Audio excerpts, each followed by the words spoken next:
Hello everyone.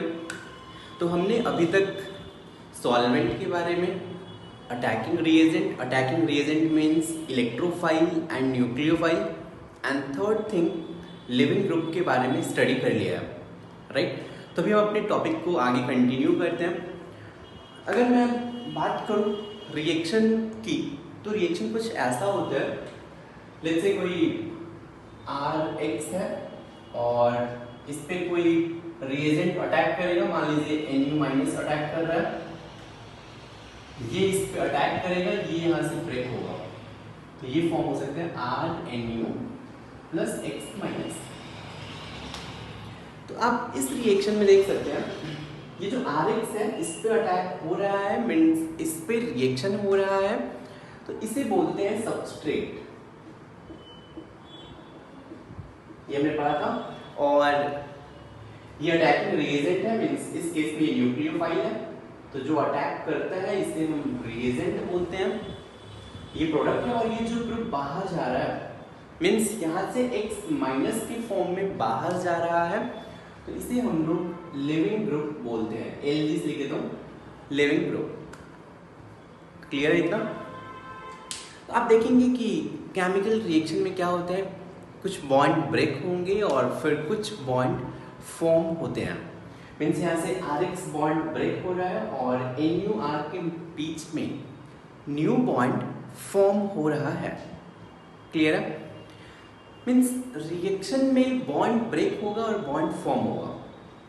आप सोचिए कि कोई बॉन्ड ब्रेक करना है और कोई बॉन्ड फॉर्म करना है, क्या क्या पॉसिबिलिटी हो सकते हैं। तो अगर हम सोचें यहाँ पे, तो यार 3 पॉसिबिलिटी है यहाँ पे। कौन कौन से पॉसिबिलिटी है? देखो ये रिएक्शन कैसे हो रहा होगा, पहले बॉन्ड ब्रेक हो जाए फिर न्यू बॉन्ड फॉर्म हो। पहला पॉसिबिलिटी क्या है? पहले बॉन्ड ब्रेक हो जाए फिर दूसरा बॉन्ड फॉर्म हो। क्लियर है? Second possibility, bond breaking and bond formation ये दोनों साथ में हो। सेकेंड पॉसिबिलिटी ये है कि bond breaking and bond formation दोनों साथ में हो। फर्स्ट पॉसिबिलिटी क्या था? बॉन्ड ब्रेक पहले हो जाए फिर बाद में बॉन्ड फॉर्म हो। Second possibility, bond breaking and bond formation दोनों साथ में हो। थर्ड पॉसिबिलिटी, बॉन्ड फॉर्म हो जाए फिर ये बॉन्ड ब्रेक हो। यही 3 केस पॉसिबल है। अगर बॉन्ड ब्रेक करना है और बॉन्ड फॉर्म करना है तो 3 पॉसिबिलिटी है, पहले ये बॉन्ड ब्रेक हो जाए फिर बॉन्ड फॉर्म हो। सेकेंड पॉसिबिलिटी, दोनों ही साथ में हो। थर्ड पॉसिबिलिटी, पहले बॉन्ड फॉर्म हो जाए फिर ब्रेक हो।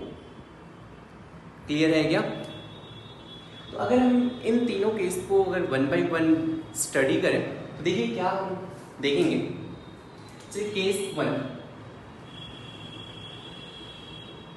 जैसे मान लीजिए कोई रिएक्शन है, जैसे CH3Cl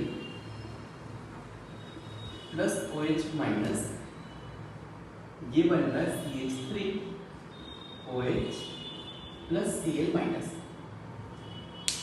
आप इस रिएक्शन में देखेंगे कि पहले CH3 एंड Cl के बीच में बॉन्ड था, ये बॉन्ड ब्रेक हो गया एंड CH3OH के बीच में न्यू बॉन्ड फॉर्म हो गया। मीन्स यहाँ पे CH3OH के बीच में बॉन्ड फॉर्म हुआ है और CH3Cl का बॉन्ड ब्रेक हुआ है। तो मैं आपको बता दूं कि ये रिएक्शन कैसे होता है। यहाँ पे CH3Cl और CH3OH के बीच में bond breaking and formation simultaneous होता है। मतलब क्या है मेरा, यहाँ पे क्या हो रहा होगा, इमेजिन करें आप कि ये जो OH माइनस है ये इस पे अटैक कर रहा होगा, ये OH माइनस इस पे अटैक कर रहा होगा। ध्यान से सुनना, ये OH माइनस इस CH3 वाले कार्बन पे अटैक कर रहा होगा और ये कार्बन एंड क्लोरीन में यहाँ से बॉन्ड ब्रेक हो रहा होगा। मीन्स अगर देखा जाए ये रिएक्शन कैसे हो रहा होगा, तो ये बॉन्ड ब्रेक हो रहा है साइमल्टेनियसली, कार्बन एंड OH के बीच में बॉन्ड फॉर्म हो रहा है। मीन्स अगर मैं देखूं तो ये रिएक्शन कुछ ऐसा हो रहा होगा, कार्बन हाइड्रोजन हाइड्रोजन CH3 है। देखो यार ये बॉन्ड ब्रेक हो रहा होगा, मीन्स कार्बन एंड क्लोरीन का बॉन्ड ब्रेक हो रहा होगा। तो यार बॉन्ड यहाँ पे 1 है और मुझे बॉन्ड ब्रेक करना है।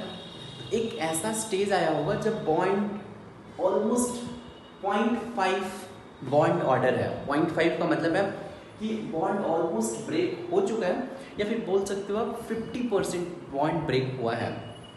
साइमल्टेनियसली क्या हो रहा होगा, ये OH माइनस इस CH3 को अटैक कर रहा है, मीन्स ये OH माइनस इसके साथ कार्बन के साथ बॉन्ड फॉर्म कर रहा होगा। मीन्स मैंने क्या बोला, OH माइनस जैसे जैसे कार्बन के साथ बॉन्ड फॉर्म कर रहा है वैसे ही कार्बन एंड क्लोरीन के बीच में बॉन्ड ब्रेक हो रहा होगा। क्लियर है एकदम? अगर अपन चार्ज की बात करें तो OH माइनस से पहले ये इलेक्ट्रॉन डोनेट कर रहा है कार्बन को। अगर OH माइनस इलेक्ट्रॉन डोनेट करेगा तो OH पे जो नेगेटिव चार्ज है, OH माइनस से पहले कंप्लीट -1 है, लेकिन अगर ये इलेक्ट्रॉन डोनेट करेगा तो जो उस पर -1 चार्ज है ये टाइम के साथ डिक्रीज होगा। मीन्स टाइम के साथ डिक्रीज होगा। चलो मैं इस पर डेल्टा माइनस लिख देता हूँ। कार्बन पे देखा जाए तो कार्बन OH से इलेक्ट्रॉन एक्सेप्ट कर रहा है, क्लियर है? तो कार्बन पे माइनस चार्ज आना चाहिए था, लेकिन एक और प्रोसेस हो रहा है यहाँ पे। कौन सा प्रोसेस? तो कार्बन एंड क्लोरीन के बीच में बॉन्ड ब्रेक हो रहा है। तो अगर कार्बन एंड क्लोरीन के बीच में बॉन्ड ब्रेक होगा और ये दोनों इलेक्ट्रॉन क्लोरीन अपने साथ लेके जा रहा है, तो क्लोरीन पे माइनस आएगा और कार्बन पे प्लस आएगा। तो अगर कार्बन पे देखा जाए तो OH इलेक्ट्रॉन डोनेट करेगा, इसके कारण माइनस, और क्लोरीन यहाँ से इलेक्ट्रॉन एक्सेप्ट कर रहा है, इसके कारण प्लस। कार्बन पे ओवरऑल कोई चार्ज नहीं आएगा। लेकिन आप देखेंगे टाइम के साथ क्लोरीन पे, सिंस क्लोरीन इलेक्ट्रॉन एक्सेप्ट कर रहा है इसीलिए क्लोरीन पे माइनस चार्ज आएगा। तो अभी चलिए, सिंस कंप्लीट बॉन्ड ब्रेक नहीं हुआ है तो थोड़ा सा माइनस चार्ज आएगा। मैं इसे डेल्टा माइनस से रिप्रेजेंट कर रहा हूं। मीन्स ये मैंने तब का कंडीशन ड्रॉ किया है जब बॉन्ड हाफ फॉर्म हो चुका है, बॉन्ड हाफ ब्रेक हो चुका है। क्लियर है? फिर क्या होगा कि ये बॉन्ड कंप्लीटली फॉर्म हो जाएगा, ये बॉन्ड कंप्लीटली ब्रेक हो जाएगा। क्लियर है क्या? तो फिर जैसे ही ये बॉन्ड कंप्लीटली फॉर्म होगा तो ये बन जाएगा CH3OH प्लस, ये जैसे ही ब्रेक होगा ये बन जाएगा Cl माइनस। क्लियर है क्या? तो जब ये रिएक्शन हो तो इस रिएक्शन में आप देखेंगे कि ये जो स्टेट है, राइट, इस स्टेट में कंप्लीट बॉन्ड फॉर्म भी नहीं हुआ है, कंप्लीट बॉन्ड ब्रेक भी नहीं हुआ है। इस स्टेट को बोलते हैं ट्रांजिशन स्टेट।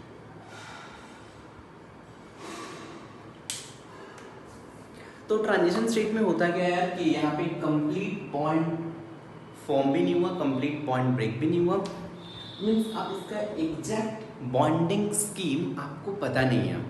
मीन्स इसमें एग्जैक्टली कितने बॉन्ड हैं आपको नहीं पता है। तो अगर आपको एग्जैक्ट बॉन्डिंग स्कीम नहीं पता तो आप इसका एग्जैक्ट एनर्जी या एग्जैक्ट हाइब्रिडाइजेशन नहीं बता सकते हो। आप एग्जैक्ट हाइब्रिडाइजेशन तभी बताओगे किसी एटम का जब लेट्स से आपसे बोल दें कार्बन 4 सिग्मा बॉन्ड फॉर्म किया है, तो हाइब्रिडाइजेशन विल बी sp3। लेकिन मुझे पता ही नहीं है कार्बन अभी कितना बॉन्ड फॉर्म किया है, ये 0.5 है, ये 0.5 है, या ये 0.4 है, 0.6 है, एग्जैक्ट हमें नहीं पता। तो आप ट्रांजिशन स्टेट का हाइब्रिडाइजेशन नहीं बता सकते हो। क्लियर है क्या?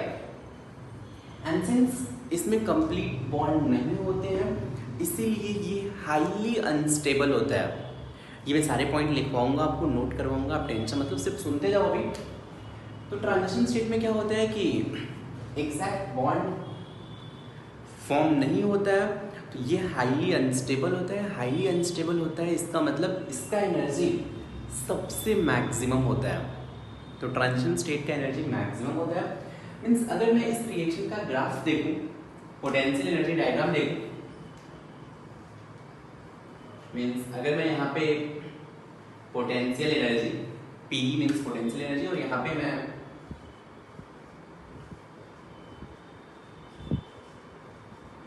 प्रोग्रेस ऑफ रिएक्शन इसका अगर मैं ग्राफ प्लॉट करूँगा तो ये रिएक्टेंट है, ये प्रोडक्ट है। लेकिन आपको पता है केमिकल काइनेटिक्स में आपने पढ़ा होगा रिएक्टेंट डायरेक्टली प्रोडक्ट में कन्वर्ट नहीं होता है, कुछ एनर्जी देना पड़ेगा। इस एनर्जी को बोलते हैं हम एक्टिवेशन एनर्जी। क्लियर है? तो अगर यहाँ पे ये रिएक्टेंट है, लेट्स से रिएक्टेंट है, रिएक्टेंट, और लेट्स से अगर यहाँ पे ये प्रोडक्ट है, क्लियर है? तो ये रिएक्टेंट डायरेक्टली प्रोडक्ट में कन्वर्ट नहीं होगा, ये पहले इसका एनर्जी इंक्रीज होगा फिर डिक्रीज होगा। आपने केमिकल काइनेटिक्स में पढ़ा होगा, तो इसका एनर्जी लेवल डायग्राम कुछ ऐसा मिलेगा। और ये जो हाईएस्ट एनर्जी दिख रहा है आपको यहाँ पे, राइट, ये बेसिकली एनर्जी होता है ट्रांजिशन स्टेट का। मीन्स ये जो पीक है इसको अपन बोलते हैं कि ट्रांजिशन स्टेट को रिप्रेजेंट करता है। TS means transition state. Clear है क्या? फिर से मैं, सिंस ये रिएक्शन वन स्टेप में हो रहा है, इसलिए मैं इस रिएक्शन को बोलूंगा सिंगल स्टेप रिएक्शन। क्लियर है? तो चलिए आप ये नोट कर लें, सिर्फ ये वाला पार्ट ट्रांजिशन स्टेट का डेफिनेशन और ट्रांजिशन स्टेट के बारे में सब कुछ डिटेल में मैं आपको नोट करवाऊंगा। आपको सिर्फ अभी ये डायग्राम नोट करना है, ठीक? चलिए, ये तो मैकेनिज्म था कि यहाँ पे क्या हो रहा है, bond formation and bond breaking दोनों साइमल्टेनियस प्रोसेस है। ये हो गया केस 1। केस 2 क्या हो सकता है, पहले बॉन्ड ब्रेक हो जाए फिर बाद में बॉन्ड फॉर्म। चलिए केस 2 देखते हैं। केस 2,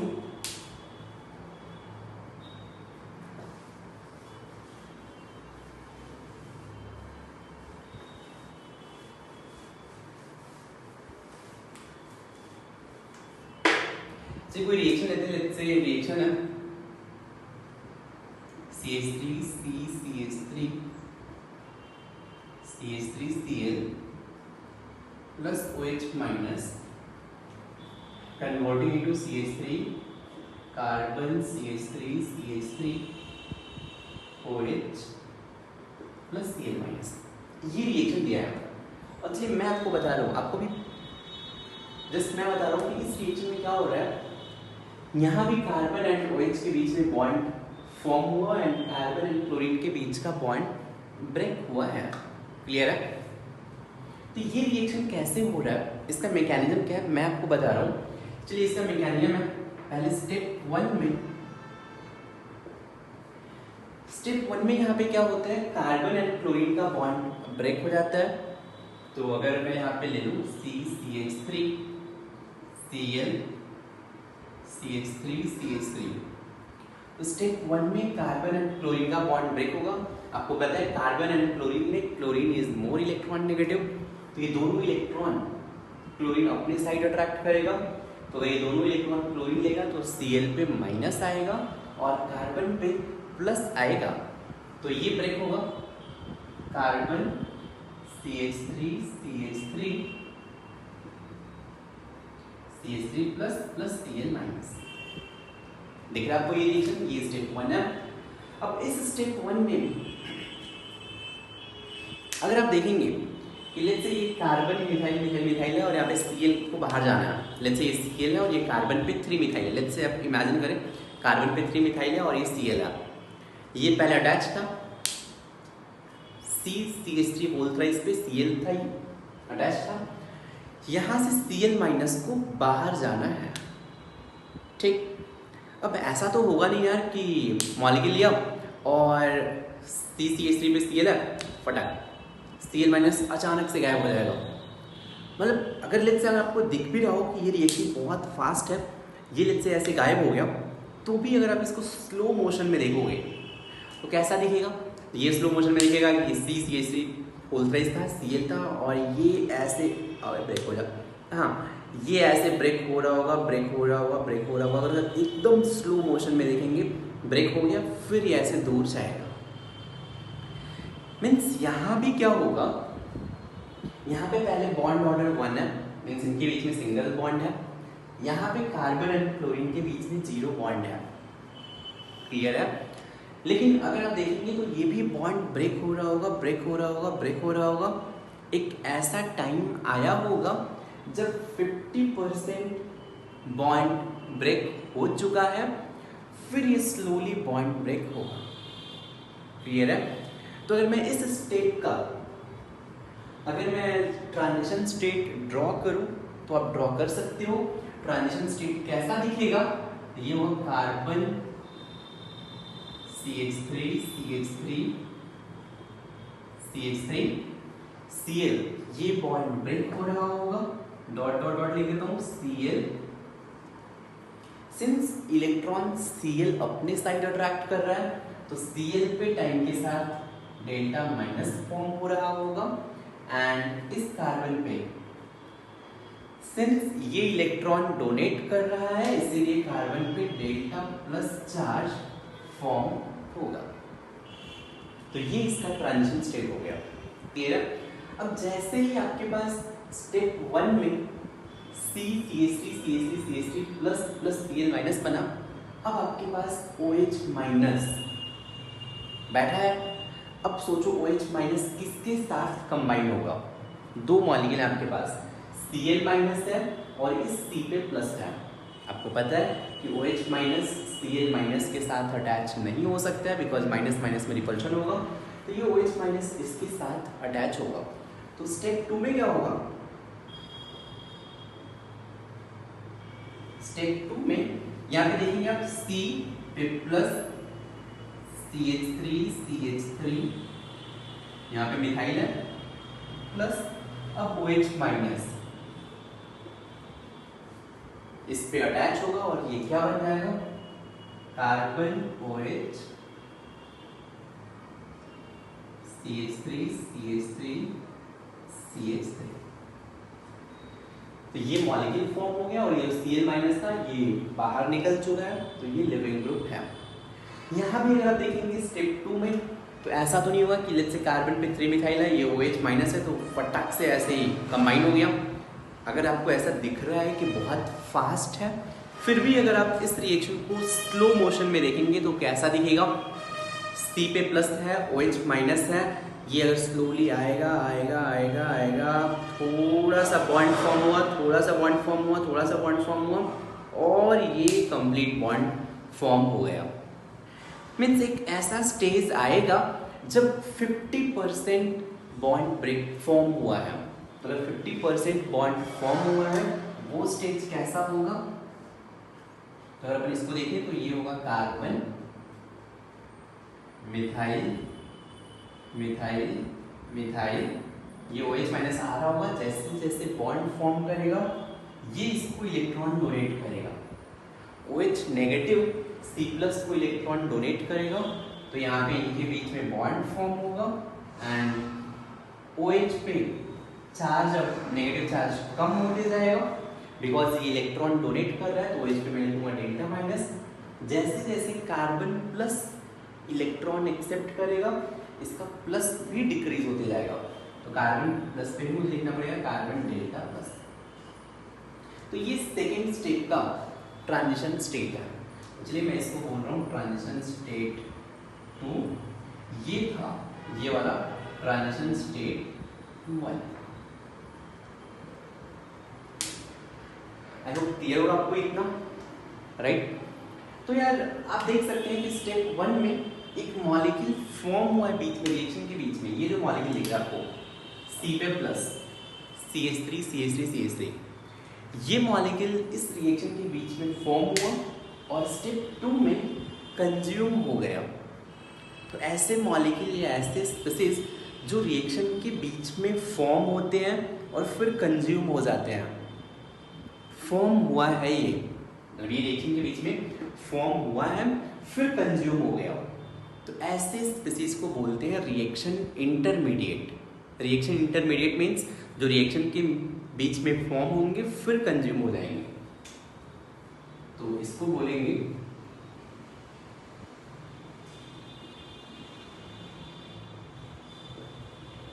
इंटरमीडिएट या फिर आप बोल सकते हो reaction intermediate, right?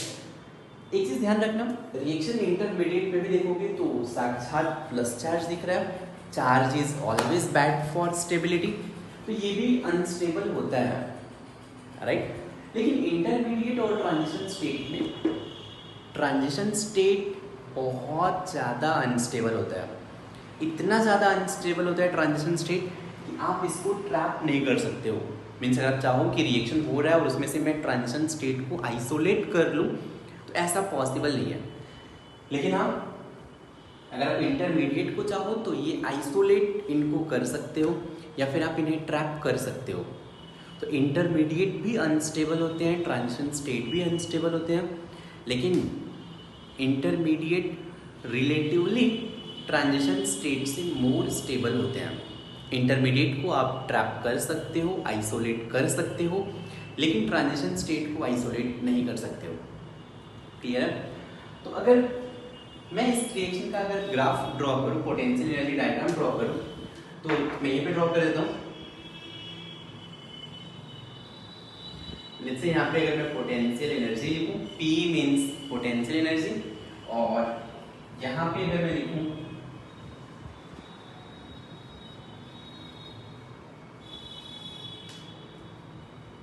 Progress of reaction, तो लेट्स से ये रिएक्टेंट है और ये प्रोडक्ट है। ठीक, मान लेते हैं यहाँ पे रिएक्टेंट था, R से रिप्रेजेंट कर रहा हूँ, यहाँ पे प्रोडक्ट है P से रिप्रेजेंट कर रहा हूँ। ठीक,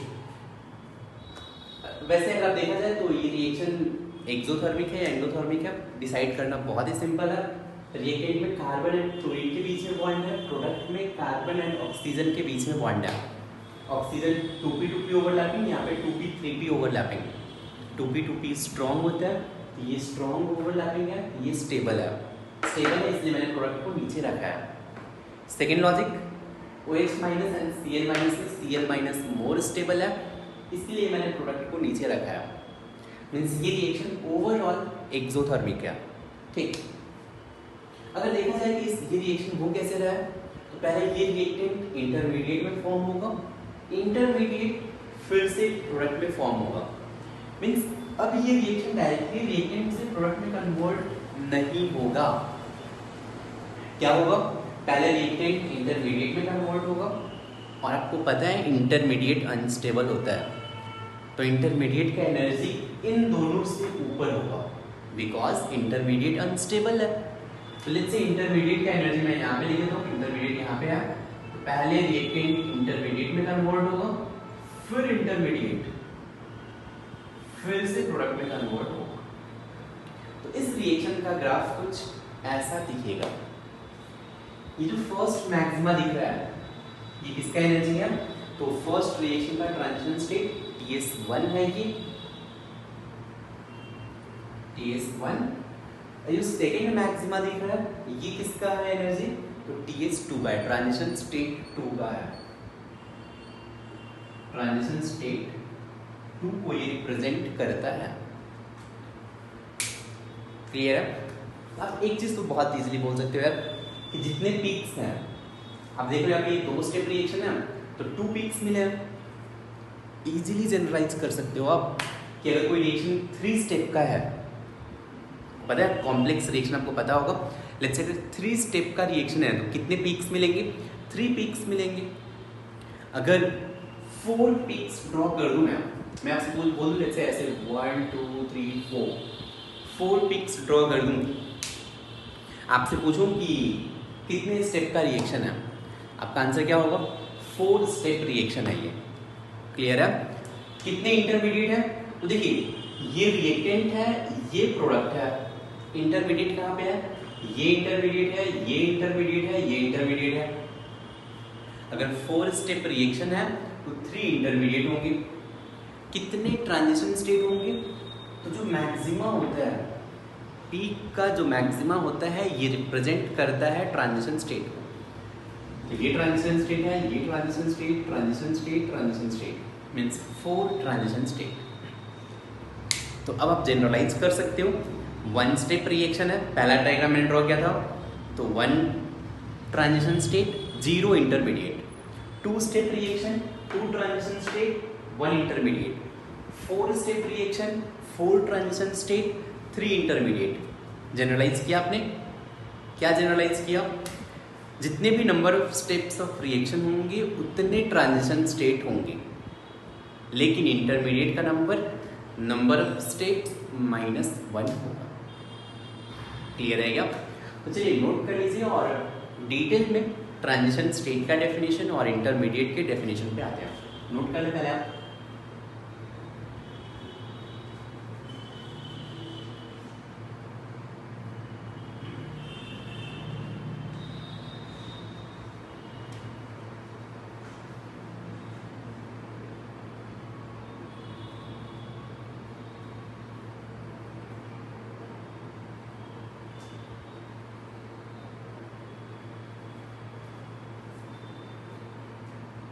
ठीक है, अब आपने नोट कर लिया हो, राइट? अगर आपने नोट कर लिया तो पहले ये लाइन लिख लो कि फर्स्ट पॉइंट नोट में number of transition state, first point number of transition state equal to number of peaks equals to number of peaks in the reaction equal to number of steps in the reaction। Means अगर 2 step reaction है तो 2 transition state होंगे, तो equals to number of steps in the reaction. तो number of transition state equal to number of peaks in the reaction equal to number of steps in the reaction. Point number 2, number of intermediate equals to number of steps -1 equals to number of steps -1, या फिर फिर से लिखते हो equal to number of transition state -1 equal to number of transition state -1। हो गया? चलिए अपना डेफिनेशन पे आते हैं। हेडिंग दीजिए transition state.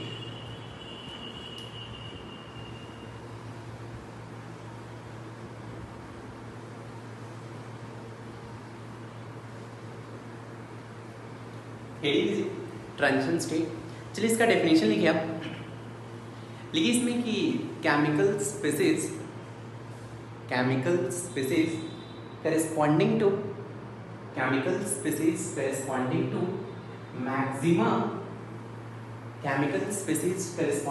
maxima in the potential energy curve, chemical species corresponding to maxima in the potential energy curve is called transition state।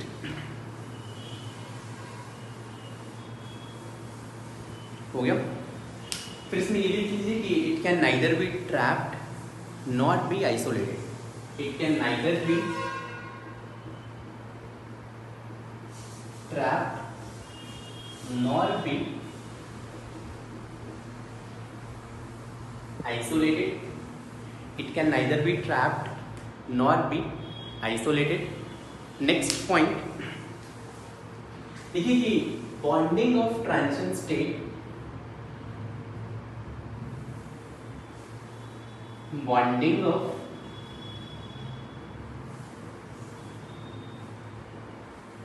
transition state is not defined। Bonding of transition state is not defined, hence its exact energy, bonding of transition state is not defined, hence its exact energy cannot be determined। Hence its exact energy cannot be determined। Next point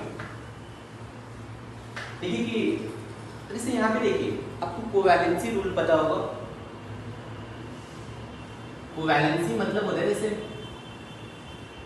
carbon की covalency 4 है, carbon 4 bond form करेगा, exact 4 bond. Chlorine की covalency, chlorine generally 1 bond form करता है, generally covalency इसका, right? Oxygen का covalency generally 2 होता है। कोवैलेंसी मतलब कितने कोवैलेंट बॉन्ड फॉर्म कर रहा है। तो किसी भी एटम का अगर देखा जाए कार्बन का कोवैलेंसी 4 है रिएक्टेंट में, प्रोडक्ट में भी देखेंगे कार्बन का कोवैलेंसी 4 है।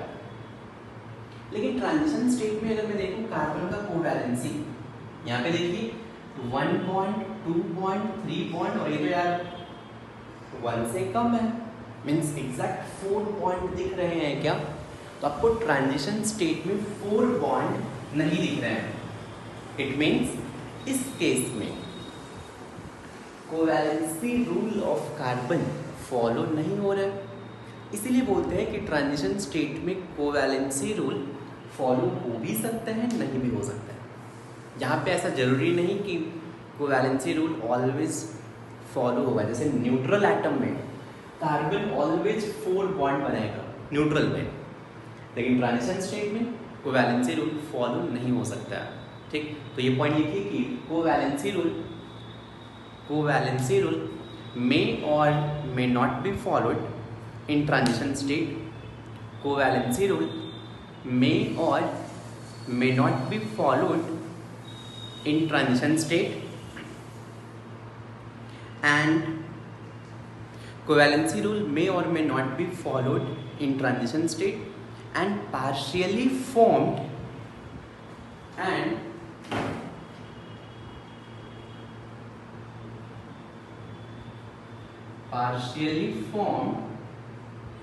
or partially broken and partially formed or partially broken bond may be present in transition state. Partially formed or partially broken bond may be present in transition state.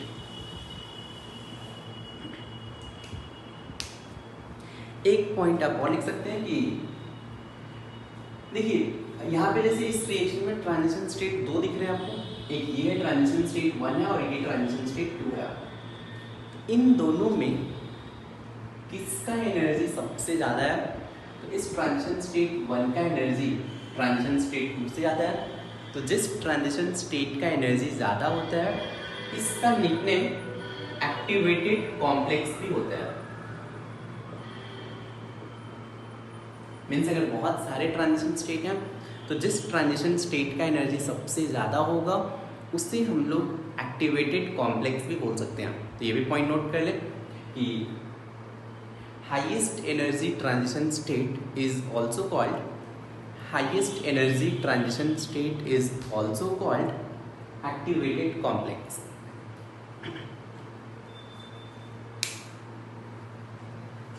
Highest energy transition state is also called activated complex। हो गया एक point और। अब पहले ये point समझने से पहले आप देखिए समझो, मान लीजिए कुछ ऐसा सरफेस है, जस्ट इमेजिन करो ऐसा सरफेस है, ये डायग्राम नहीं बना रहा हूँ, पोटेंशियल एनर्जी डायग्राम नहीं है, जस्ट ये ऐसा सरफेस है। ठीक, इस सरफेस पे अगर आपने लेट्स से एक बॉल रख दिया यहाँ पे, एकदम टॉप पे ऐसा बॉल रख दिया, स्फेरिकल बॉल है, लेट्स से वो वहीं पे रेस्ट कर रहा है। आपको पता है लेफ्ट साइड और राइट साइड दोनों साइड से ये नीचे जा सकता है।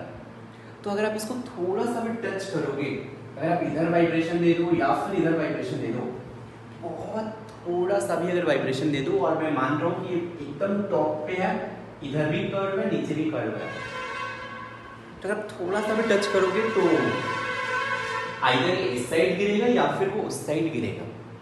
मीन्स ये टॉप पे नहीं रहेगा अगर आप सिंगल वाइब्रेशन भी दे दोगे तो। ये पॉइंट क्लियर है? सिमिलरली आप यहाँ पे सोचिए कि जो ट्रांजिशन स्टेट है, transition state potential energy curve पे मैक्सिमा पे होता है, राइट? तो ये सिर्फ one vibration, molecule solid state में भी वाइब्रेशन होते रहता है, तो अगर वन वाइब्रेशन भी हुआ, मतलब ये ऐसे रिएक्टेंट से फॉर्म हो रहा है, प्रोडक्ट बन रहा है, तो जो मैक्सिमा होता है वहाँ पे अगर वन वाइब्रेशन भी हुआ, इसके बाद वन वाइब्रेशन में ये आइदर रिएक्टेंट के साइड में आ जाएगा या फिर प्रोडक्ट के साइड में आ जाएगा। मीन्स अपन ये बोलते हैं कि transition state last only for one vibration. मतलब ये स्टेटमेंट समझे, transition state last only for one vibration, means just one vibration के बाद ही अगर ट्रांजिशन स्टेट फॉर्म हुआ, वन वाइब्रेशन के बाद ही अगर रिएक्टेंट साइड में आ जाएगा या फिर प्रोडक्ट साइड में आ जाएगा। तो आप ये भी लिख लीजिए नोट में। नेक्स्ट पॉइंट लिखिए कि transition state last only for, transition state last only for one molecular vibration, last only for one molecular vibration and any attempt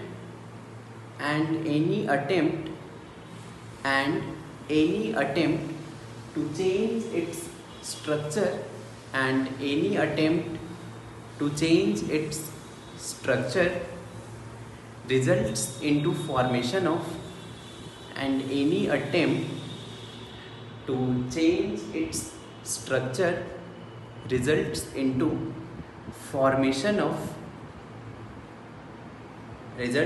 formation of either reactant or product or intermediate। जैसे यहाँ पे transition state है तो ये intermediate भी जा सकता है या फिर रिएक्टेंट भी जा सकता है, लेकिन अगर वन स्टेप है तो ये आएगा रिएक्टेंट जाएगा या फिर प्रोडक्ट में जाएगा।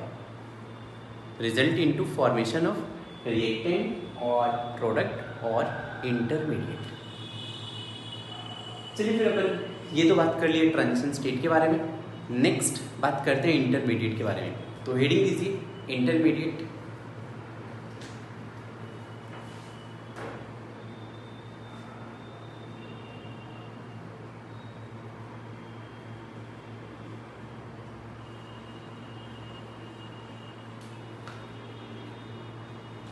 लिखिए इसमें कि intermediate are also unstable like transition state, intermediate are also unstable like transition state, intermediate are also unstable like transition state, but they are real chemical species,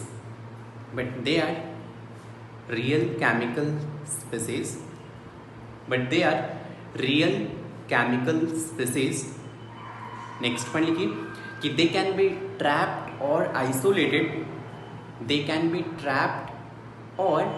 isolated under proper condition, they can be trapped or isolated under proper condition।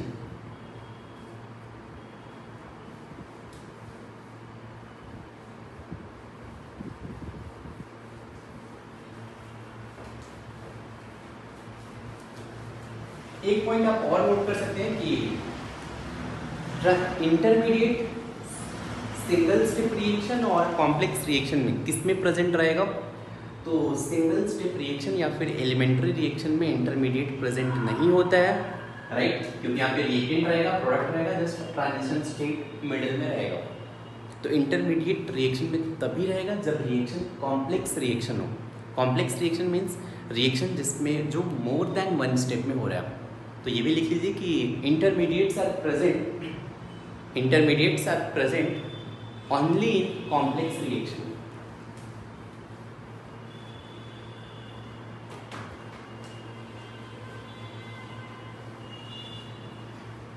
Intermediates are present only in complex reaction। और एक last point लिख लीजिए इसमें कि bonding scheme of intermediate is defined. जैसे ये है carbon carbon, आपको पता है इसमें 3 बॉन्ड है एग्जैक्टली। तो bonding scheme of intermediate is defined, so it's hybridization can be predicted, so its hybridization can be predicted।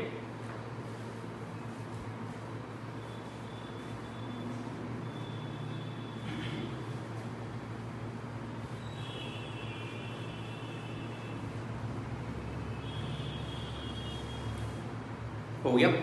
तो देखो यार प्रॉब्लम क्या है कि इंटरमीडिएट में तो प्रॉब्लम नहीं है, इंटरमीडिएट का बॉन्डिंग स्कीम पता है तो आप हाइब्रिडाइजेशन फाइंड कर सकते हो, आप इसका लेट्स से एनर्जी फाइंड कर सकते हो।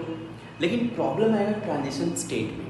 ट्रांजिशन स्टेट का बॉन्डिंग स्कीम नहीं पता तो आपको ट्रांजिशन स्टेट का हाइब्रिडाइजेशन नहीं पता है, हाइब्रिडाइजेशन साथ साथ में इसका एनर्जी भी एग्जैक्ट नहीं पता है।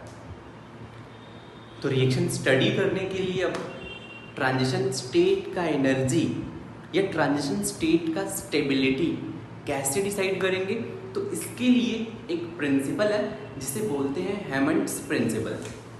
तो देखो यार,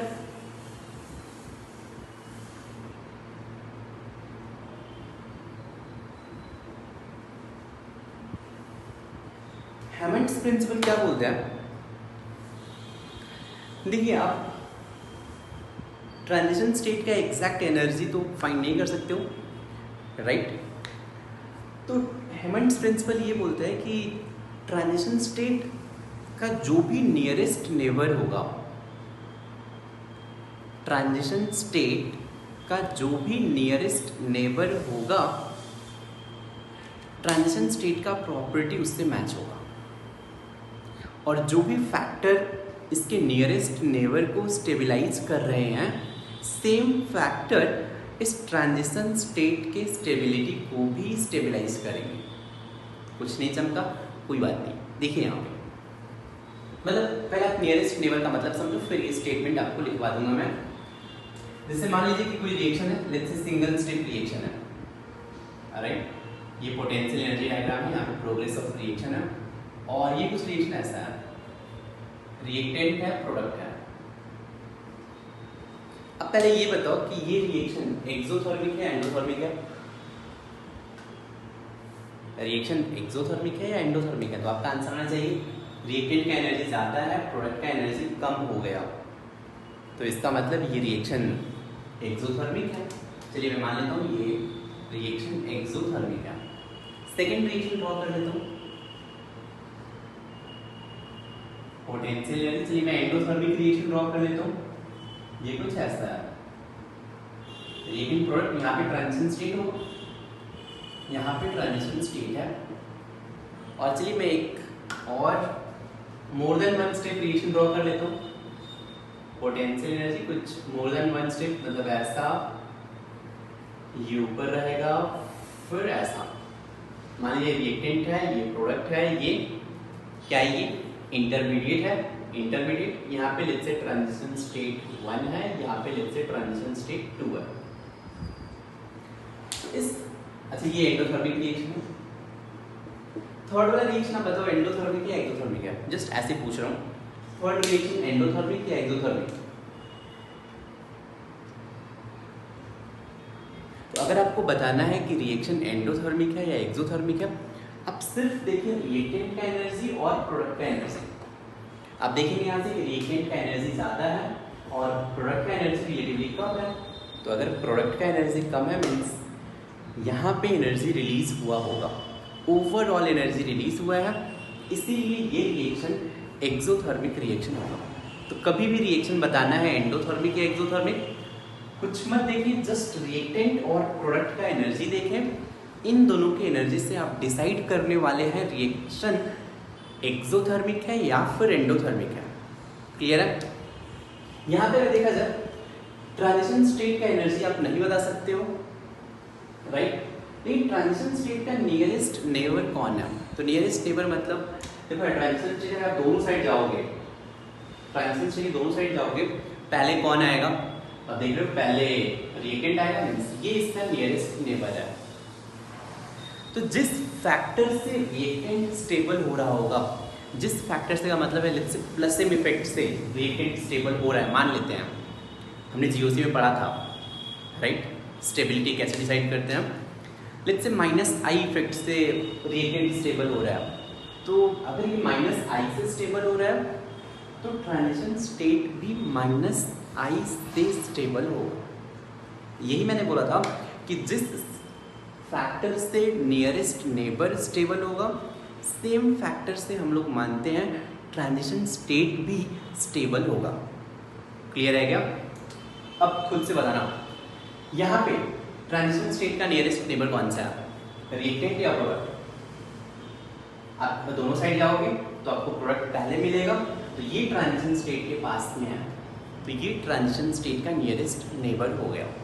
जिस फैक्टर से प्रोडक्ट स्टेबलाइज होगा, सेम फैक्टर से ट्रांजिशन स्टेट भी स्टेबलाइज होगा। क्लियर है? यहाँ पे देखा जाए ट्रांजिशन स्टेट 1 का नियरेस्ट नेबर के लिए कुछ मत कर, जस्ट दोनों साइड है, लेफ्ट साइड राइट साइड, आपको इंटरमीडिएट पहले मिलेगा। तो ट्रांजिशन स्टेट 1 का नियरेस्ट नेबर इंटरमीडिएट है। ट्रांजिशन स्टेट 2 के बारे में बात करें तो इसका भी नियरेस्ट नेबर कौन सा होगा? इंटरमीडिएट होगा। क्लियर है क्या? तो चलिए आप ये पॉइंट पहले ये नोट करें और फिर हेमंड्स प्रिंसिपल लिखें।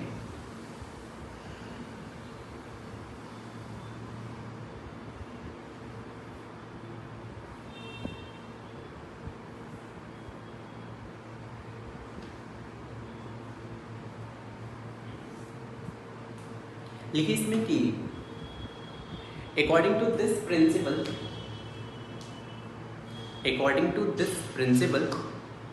bonding scheme of transition state according to this principle bonding scheme of transition state is assumed to be similar to according to this principle bonding scheme of transition state is assumed to be similar to its nearest neighbor.